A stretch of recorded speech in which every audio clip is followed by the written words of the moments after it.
இல்லை முதல் வேலையாக அன்றைக்கி விநாயகருக்கு வந்து பீடம் அமைக்கிறாங்க.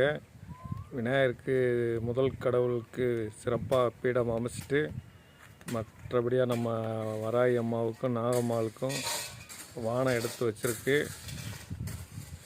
வினைகளை தீர்க்கும் விநாயகருக்கு வழிவிடும் விநாயகருக்கு பீடம் அமைஞ்ச பிறகு நம்ம அம்மாவங்களுக்கும் தொடர்ந்து நாளையிலிருந்து வேலை நடக்கும்.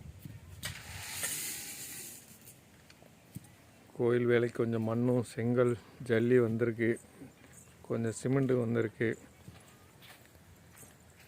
நிறையானா நம்ம நாகபுரம் சேனலில் வீடியோ போடல. இங்கே வேலை கோயில் வேலை நிறையா இருந்ததுனால வீடியோ போடலை.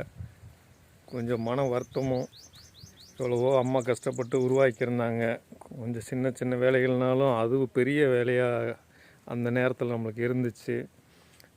ஆனால் இன்றைக்கி வந்து எல்லா மக்களுக்கும் அந்த தகரங்கள் எல்லாம் பழசாகி பிஞ்சு போனதுனால அதை பிச்சுட்டு ஒரு உருப்படியான ஆலயம் நம்ம அம்மாவுக்கு வேணும் அப்படின்னு நிரந்தரமாக காலத்துக்கும் மக்களுக்கு நம்மளுக்கு அருள் அள்ளி கொடுக்குற தெய்வத்துக்கு ஒரு அருமையான ஒரு ஆலயம் அமைக்கணும்னு அம்மா எவ்வளோ கஷ்டத்தில் இப்போ அந்த ஆலய வேலையை தொட்டிருக்காங்க.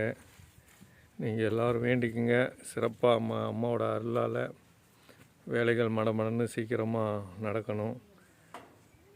இந்த அமாவாசை கூட மக்கள் வந்தால் எங்கன்னு உட்காருவாங்கன்னு தெரியல. அதுக்கும் அம்மா தான் என்ன வழி விடுறாங்கன்னு தெரியல.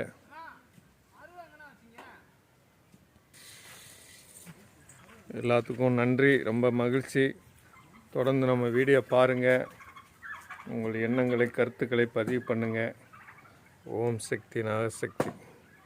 அதேபோல் தண்ணி டேங்க் உதவி பண்ண அனைத்து நல் உள்ளங்களுக்கும் கோடான கோடி நன்றிகள் எல்லார் சார்பாக.